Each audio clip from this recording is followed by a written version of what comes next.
comme on venait de le dire, qu'il y a des gens qui spéculent, il s'agit de la spéculation. Nous nous sommes investis ici, c'est pour travailler dans la vision du chef de l'État, n'est-ce pas? La gratuité est non négociable. La gratuité est non négociable, qu'est-ce que cela veut dire? C'est pour dire que dans des écoles primaires publiques, aucun frais ne peut se payer. C'est pour dire que les parents, ou soit l'élève ou les élèves, ne peuvent pas payer aucun sou, aucun frais à l'école primaire. N'est-ce pas? Pourquoi ils ne peuvent pas payer? Parce que la Constitution est bien claire, voire même les instructions de la hiérarchie, n'est-ce pas? Le gouvernement national paye les enseignants de l'école primaire, comme aussi les enseignants du secondaire, voire même les enseignants des bureaux gestionnaires. En quelque sorte, si nous pouvons encore revenir là-dessus, il y a une catégorie d'enseignants des écoles primaires publiques qu'on appelle les nouvelles unités. Les nouvelles unités, c'est pour dire que ce sont les enseignants engagés par nous, les représentants du pouvoir organisateur de l'enseignement, c'est-à-dire de l'État. Ces enseignants sont affectés dans les écoles publiques, étant donné que la mécanisation est un processus.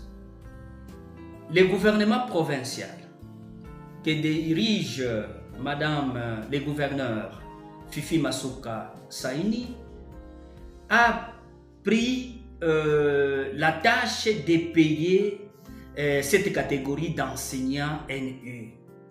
Au moment où nous vous parlons ici, pendant les vacances ici, parce qu'aujourd'hui, nous sommes lundi, le 17 avril.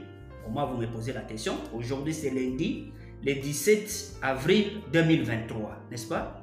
Pendant les vacances, la province du Lualaba, le gouvernement provincial, a débloqué les montants, comme d'habitude, pour payer la catégorie des enseignants NU. Si les enseignants informatisés payés par le gouvernement national, n'est-ce pas, et la catégorie des NU aussi payée par le gouvernement provincial, alors comment les parents peuvent se donner ce luxe pour aller verser des sous? La gratuité à l'école primaire publique, n'est-ce pas, doit être observée par tous.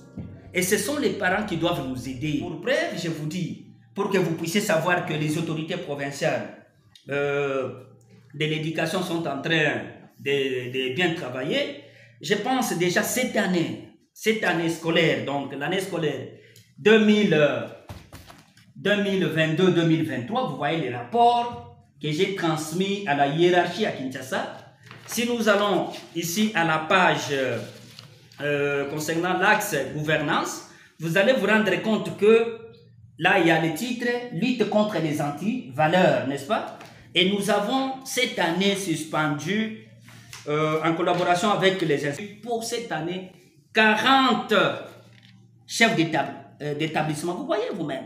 Et là, vous allez dire que les autorités provinciales ne travaillent pas. Maman Fifi nous donne des instructions très claires pour gérer les écoles de sa juridiction, qui est en train dérouler les autorités sous provinciales. C'est son problème, il va perdre sa carrière. Mais cette fois-ci, nous suspendons, n'est-ce pas? Ils seront décommissionnés. Décommissionnés, c'est pour dire si vous êtes préfet, on vous met maintenant, vous devenez directeur des études ou soit vous devenez enseignant.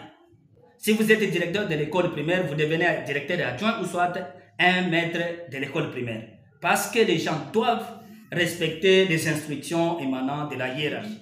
Nous voulons la collaboration des parents pour mettre d'état de nuire ces chefs d'établissement qui veulent ça. Que gestionnaires, nous savons que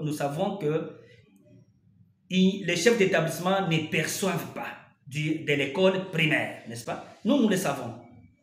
Parce qu'ils sont bien instruits et ceux-là qui ont osé, vous-même vous aviez vu 40, ceux-là qui s'entêtent, mais ils vont nous rencontrer sur leur chemin, nous allons les décourager. Prophète, nous vous disons merci. Merci, monsieur le journaliste.